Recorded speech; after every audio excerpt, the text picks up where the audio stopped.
Assalamualaikum warahmatullahi wabarakatuh.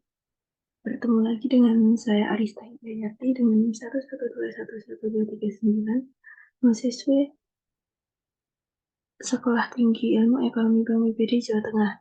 Nah, di sini saya akan sharing terkait modul 4 yaitu uji non-parametrics. Pada kesempatan kali ini saya akan memberikan pembahasan mengenai latihan soal uji non-parametrik dengan menggunakan aplikasi SPSS. Nah, sebelumnya keuntungan dari menggunakan metode non-parametrik sendiri ini adalah yang pertama, data yang dikelola tidak harus berdistribusi normal, sehingga penggunaannya bisa lebih luas penggunanya. Yang kedua, dapat digunakan untuk level binomial dan ordinal, kemudian lebih sederhana dan lebih mudah dimengerti. Nah, di sini terdapat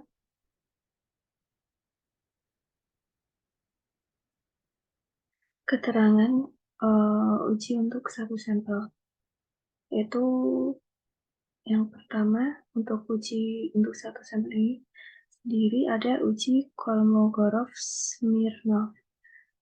Nah, uji untuk satu sampel terbagi menjadi beberapa cara. Salah satunya yaitu dengan uji Kolmogorov-Smirnov. Uji Kolmogorov-Smirnov bisa dipakai untuk menguji keselarasan data yang berskala minimal ordinal. Nah, contoh soalnya sendiri sebagai berikut. Di bawah ini terdapat data sampel berat saus cabai yang diproduksi oleh PT Saus Jaya. Angkanya sendiri dalam satuan gram. Ini dia datanya. Kemudian untuk pertanyaannya, perusahaan ingin mengetahui apakah data di atas berasal dari polulasi seluruh produk saus cabai yang berdistribusi normal. Nah, baik, langsung saja kita bahas cara penyelesaiannya dari soal tersebut. Langkah awal kita beralih dulu ke aplikasi SPSS. Langsung kita menuju ke variabel view. Kemudian untuk nama barang untuk menu sendiri, kita klik dengan barang. Tab-nya 6 rig, bitnya 8, desimal 1, serius non, missing non, kolom 8. Triggernya kita ganti dengan div, misernya scale. Kemudian menuju ke data view, langsung saja bisa kita copy data dari Word tadi.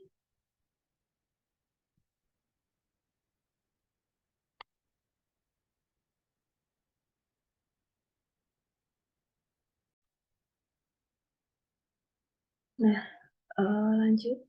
Jika datanya sudah seperti ini, langsung saja kita menganalisis, yaitu dengan klik bagian analisis, kemudian non-parametric test, kita pilih isi dialog, kemudian one sample TS. Barangnya kita pindah ke variable list, lalu pada test distribution, pilih normal, oke. Nah, sudah terlihat hasil uji one sample, kemudian untuk analisisnya, hipotesis 0, yaitu distribusi populasi mengikuti distribusi normal. Kemudian H1, distribusi populasi tidak mengikuti distribusi normal. Untuk pengambilan keputusan, dasar pengambilan keputusan berdasarkan probabilitasnya, yaitu jika probabilitas lebih besar dari 0,05 maka H0 diterima. Dan jika probabilitas lebih kecil dari 0,50 maka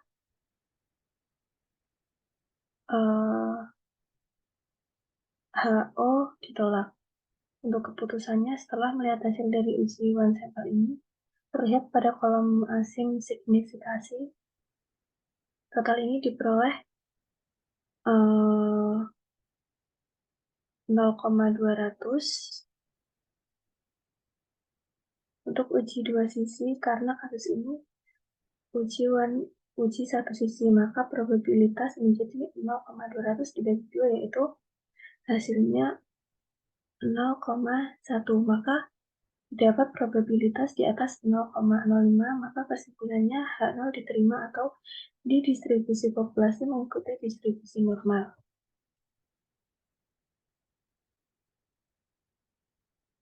Oke, lanjut ke soal yang kedua, yaitu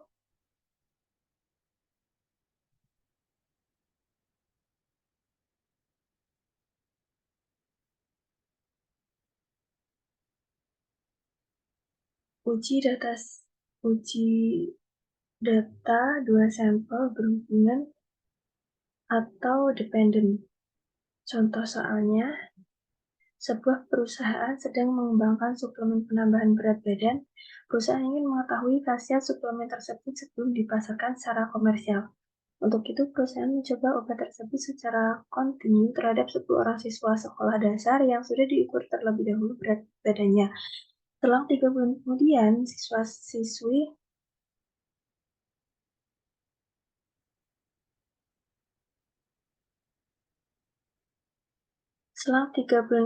siswa-siswi tersebut diukur berat badannya lagi untuk mengetahui apakah ada peningkatan berat badannya yang nyata. Berikut ini adalah hasil pengukuran tersebut pada sebelum dan sesudah. Oke, langsung saja langkah awal kita menuju ke variable view, tapi sebelumnya kita akan membuka gambar baru di file, kemudian new lead data. Kita klik ke variable view.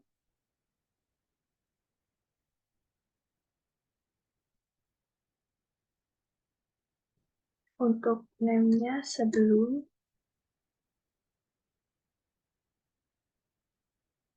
tab-nya numeric with 8, desimalnya 0,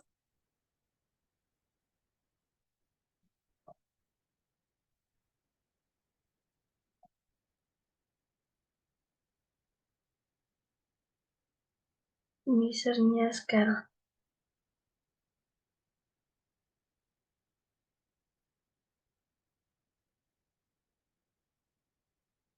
Kemudian yang kedua sesudah,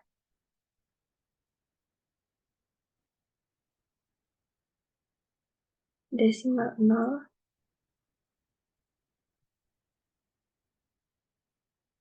measure-nya scale. Nah, setelah itu kita beralih ke data view. Bisa kita copy terlebih dahulu data dari Microsoft Word-nya.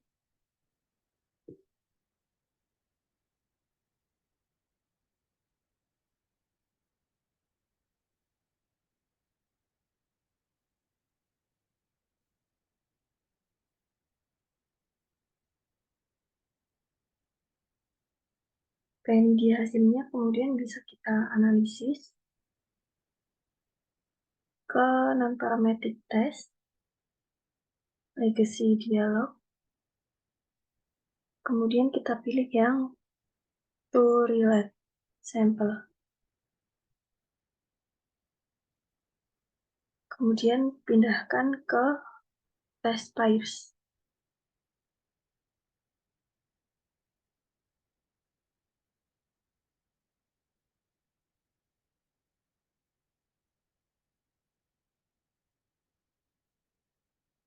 Nah, sedangkan untuk test type-nya sendiri ini, kita pilih yang Wilkinson. Kemudian oke. Nah, sudah terlihat hasil dari uji data dua sampel.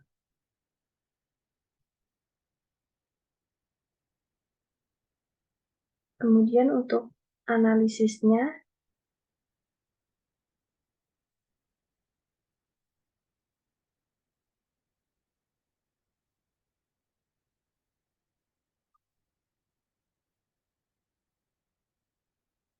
Oke, untuk analisisnya sendiri yaitu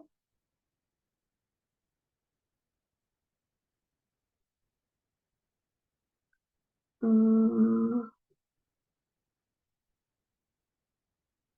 hipotesis H0, suplemen tersebut tidak mempunyai efek berarti pada berat badan. Kemudian H1, suplemen tersebut mempunyai efek pada peningkatan berat badan.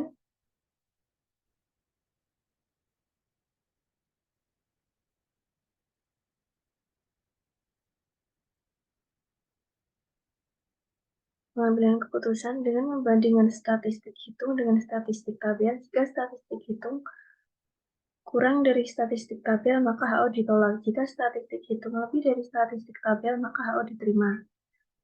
Nah, statistik hitung menghitung statistik uji dari Wilcoxon. Dari output terlihat bahwa dari 10 data ada dua data mempunyai beda-beda negatif dan 8 data bernilai positif dan tidak ada yang sama atau yes. Dalam uji Wilcoxon yang dipakai adalah jumlah beda-beda yang paling kecil. Karena itu, dalam kasus ini diambil beda-beda negatif yaitu 4, bisa dilihat pada sum of rank. Dari angka ini didapat uji Wilcoxon T adalah 4. Statistik tabel. Dengan melihat tabel Wilcoxon dapat dilihat pada tabel statistik untuk N atau jumlah data sama dengan 10, uji satu sisi dan tingkat signifikan atau alfa 5%. Maka didapat statistik Wilcoxon. Keputusan karena statistik itu kurang dari statistik tabel, maka HO ditolak. Berdasarkan pengambilan putusan berdasarkan probabilitas, jika probabilitas 0,05 maka HO diterima. Jika probabilitas kurang dari 0,05 maka HO ditolak. Nah, terlihat bahwa pada kolom asymmetric 2 Taylor untuk diuji dua sisi adalah 0,016. Karena kasus adalah uji satu sisi, maka probabilitas menjadi 0,016 per 2 sama dengan 0,008. Nah, di sini didapat probabilitas di bawah 0,05 maka HO ditolak atau suplemen tersebut memang mempunyai efek yang nyata untuk menaikkan berat badan tersebut. Oke, kemudian lanjut soal yang ketiga.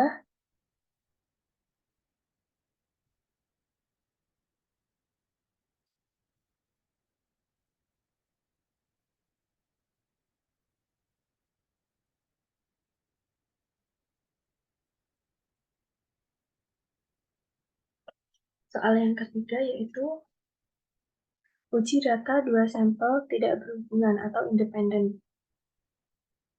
Contoh soal, sebuah perusahaan yang bergerak dalam penjualan alat kesehatan ingin mengetahui apakah para penjualnya membutuhkan pelatihan untuk peningkatan kinerjanya, maka dibentuklah sekelompok salesman yang diberikan pelatihan dulu sebelum melakukan penjualan.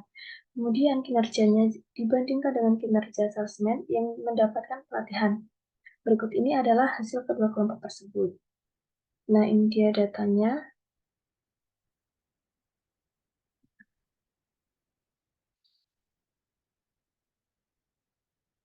Langsung saja kita akan menyelesaikan soal tersebut dengan menggunakan aplikasi SPSS tentunya.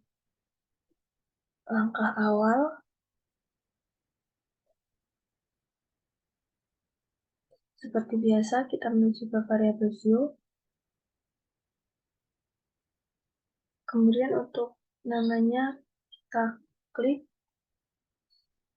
salesman, type-nya numerik, 8 desimal 0.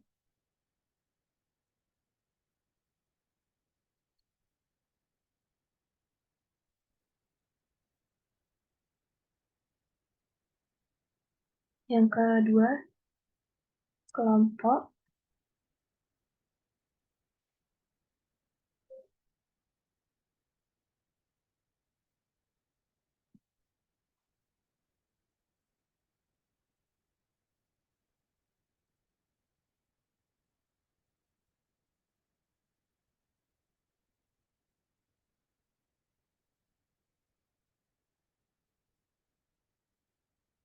Untuk value-nya,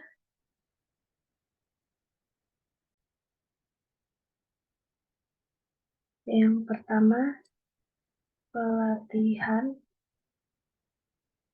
kemudian yang kedua tanpa pelatihan.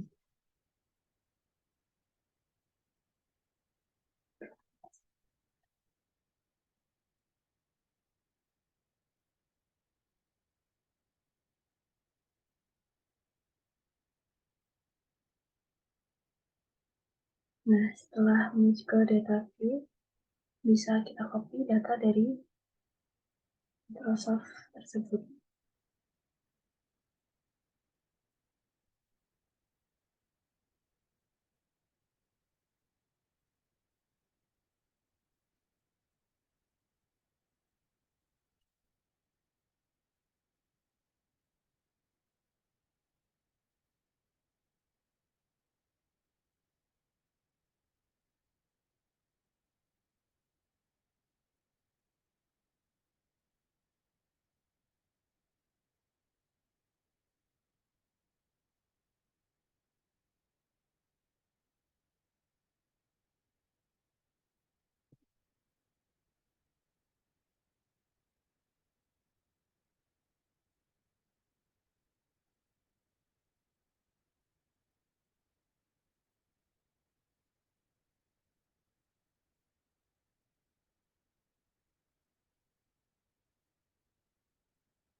Oke, kemudian untuk data kelompoknya bisa kita klik aja sesuai dengan data yang ada di Microsoft Word.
Oke, ini dia hasilnya.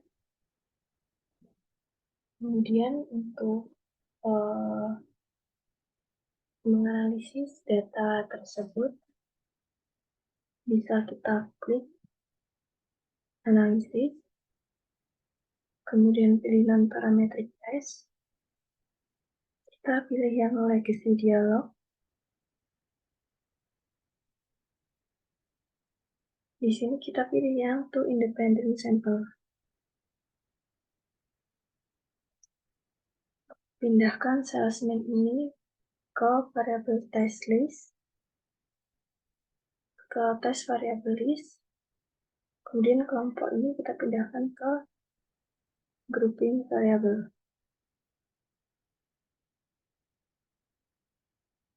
Test tab-nya kita pilih yang main, kemudian define group. Untuk yang pertama kita klik 1, grup 2 kita klik 2. Continue, kemudian oke. Nah, ini dia sudah terlihat hasil dari uji data dua sampel tidak berhubungan atau independen. Kemudian untuk analisisnya, yaitu hipotesis H0, kedua populasi identik, data penjualan kedua kelompok salesman tidak berbeda secara signifikan. H1, kedua populasi tidak identik atau berbeda dalam hal lokasi atau data penjualan kedua kelompok salesman berbeda secara signifikan. Untuk pengambilan keputusannya, dasar pengambilan keputusan berdasarkan probabilitas. Jika probabilitas 0,05 maka HO diterima, dan jika probabilitas kurang dari 0,05 maka HO ditolak. Keputusan terlihat bahwa pada kolom Austin Sig 2 Taylor untuk diuji dua sisi adalah 0,0000. Di sini didapatkan probabilitas di bawah 0,05, maka HO ditolak atau kedua populasi. Oke, kemudian lanjut ke soal yang keempat.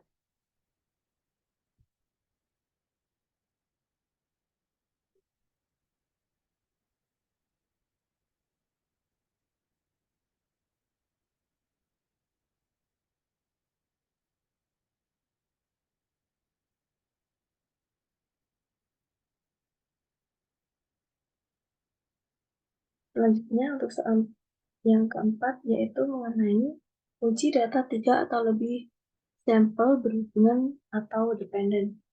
Contoh soal, sebuah perusahaan biskuit ingin meluncurkan 4 rasa baru dalam produk biskuitnya. Keempat rasanya tersebut terdiri dari rasa coklat, rasa stroberi, rasa keju, dan rasa kelapa. Perusahaan ini mengetahui bagaimana tanggapan konsumen terhadap keempat rasa tersebut, dan kemudian dipersilakan kepada 10 orang untuk mencicipi lalu memberikan nilai untuk setiap rasa yang ada. Nilai yang diberikan ditentukan antara 0 sampai 100. Berikut adalah hasil penilaian 10 orang terhadap paket yang ditawarkan. Oke, ini dia datanya, kemudian pertanyaannya yaitu, dari keempat rasa tersebut, manakah yang memiliki mutu yang sama? Oke, langsung saja kita menuju ke aplikasi SPSS, variable view. Yang pertama tadi ada variabel coklat. Kemudian type-nya numeric, desimalnya 0.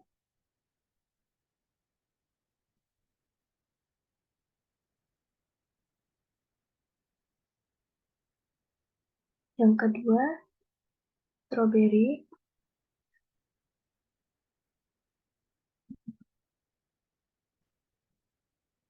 type-nya numeric, desimal 0.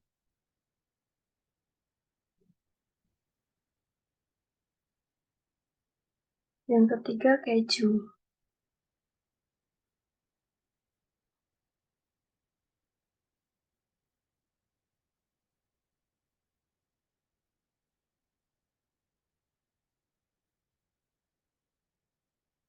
Yang keempat, kelapa.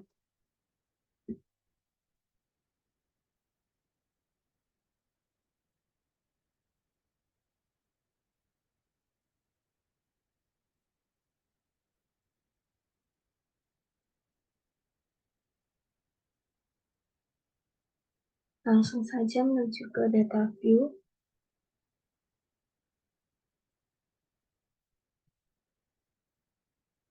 Bisa kita langsung copy data.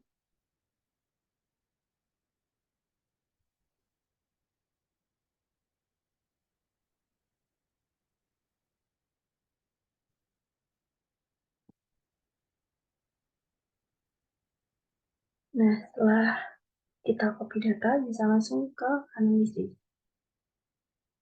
Kita pilih non-parametric test, kita pilih legacy dialog, kemudian ke relate sample. Pindahkan semua variabel yang ada pada tes variabelnya.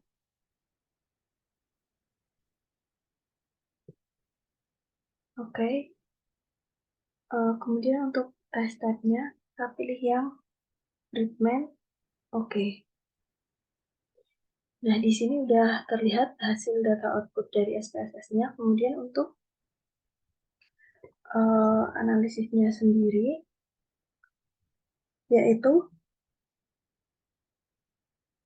HO, populasi. Populasi dalam suatu blok adalah identik atau keempat rasa biskuit tersebut mempunyai mutu yang sama atau penilaian yang sama. H1 sekurang-kurangnya salah satu perlakuan cenderung. Untuk pengambilan keputusan, dasar pengambilan keputusan berdasarkan probabilitas. Jika probabilitas lebih dari 0,05 maka HO diterima. Untuk keputusannya sendiri terlihat bahwa pada kolom Bigstep, dua Taylor untuk diuji dua sisi adalah 0,000. Di sini didapat probabilitas di bawah 0,05 maka HO ditolak atau sekurang-kurangnya salah satu perlakuan cenderung menghasilkan output yang lebih besar dibandingkan dengan sekurang-kurangnya salah satu perlakuan lain, atau dalam kasus di atas sekurang-kurangnya salah satu jenis rasa mendapatkan penilaian yang lebih besar dibandingkan sekurang-kurangnya salah satu. Oke. Sekian